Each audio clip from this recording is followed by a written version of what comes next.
It was New Year's Eve, and 4 college friends. Jack, April, James, and Rhea were excited to celebrate one last time before finishing college. They wanted to make this night unforgettable before they all became busy with jobs and responsibilities. They decided to go to a lively club in the city. The music was loud, and everyone was dancing and having fun. Jack was the only one who wasn't drinking too much. April especially drank a lot and could barely stand. When the clock struck midnight, the party started to calm down, and Jack knew it was time to take everyone home. Since he was the only one sober, Jack drove the car. He helped his friends into the car. James sat in the front, and April and Rhea collapsed in the back. The streets were quieter now, much different from the club's chaos. As Jack drove, his friends mumbled and laughed, not making much sense. He glanced in the rearview mirror to check on them, but something made him freeze. Sitting between April and Rhea was a girl he didn't recognize. She had a pale face, and her hollow eyes stared right at him. Jack's heart raced, and he quickly looked away. But when he looked back, the girl was gone. He tried to shake it off, thinking maybe he was just tired from the long night. Suddenly, April groaned from the back seat. "Jack, I feel sick." Jack pulled over and helped her out of the car. April leaned over and threw up on the side of the road. While waiting, Jack called to James for a water bottle. A bottle rolled to his feet. He picked it up, but when he looked to thank James, he saw that James was fast asleep. A cold chill ran through Jack. If James didn't throw the bottle, then who did? But there was no time to think about it. Jack handed the water to April. Once she felt better, he helped her back into the car. As Jack resumed driving, he felt uneasy. The road ahead seemed endless, and the darkness around them was unsettling. Suddenly, he slammed on the brakes. In the middle of the road stood the girl again. Her face was pale, her eyes hollow, and now blood was streaming from them. Jack's hands shook, but when he blinked, she was gone, and the road was empty.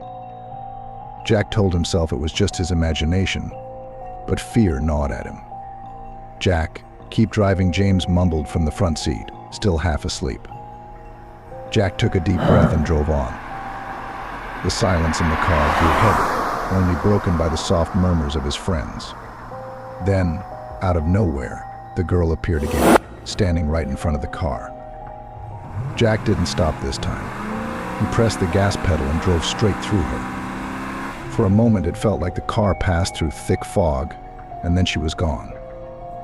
Jack's heart raced as he tried to stay calm. "This isn't real," he whispered to himself. But the feeling of dread only grew stronger.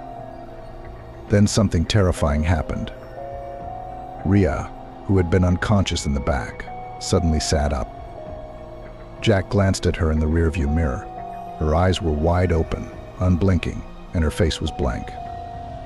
"Rhea, are you okay?" Jack asked nervously.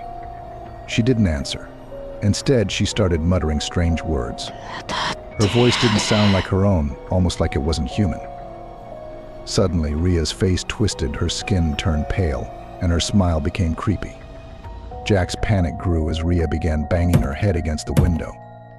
The thudding sound filled the car, and soon there was blood on the glass. "James, wake up," Jack shouted, but James didn't move, still asleep. Jack was scared.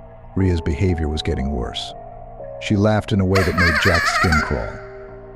Frantically, Jack grabbed his phone and tried to call the police, but before he could speak, he felt cold hands around his neck from behind. He gasped for air, and the car swerved wildly before crashing into a tree. Everything went dark.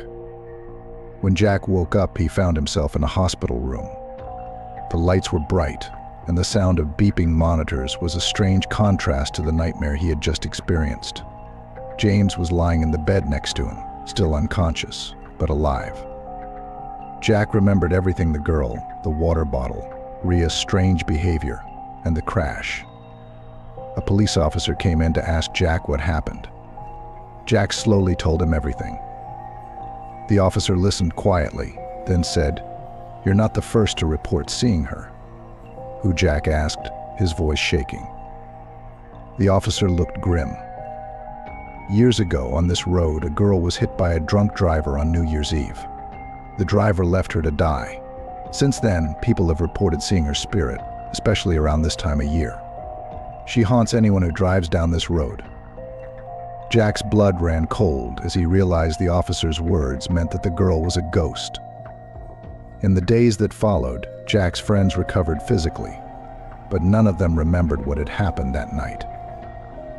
Only Jack was left with the terrible memories.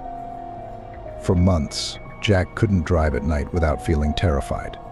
Each New Year's Eve, the images of the girl with hollow eyes haunted his thoughts, and he wondered if he would ever escape her shadow. Thank you for watching. Have you ever experienced anything strange on the road? Share your thoughts in the comments below. If this story gave you chills, make sure to like, share, and subscribe for more haunting tales.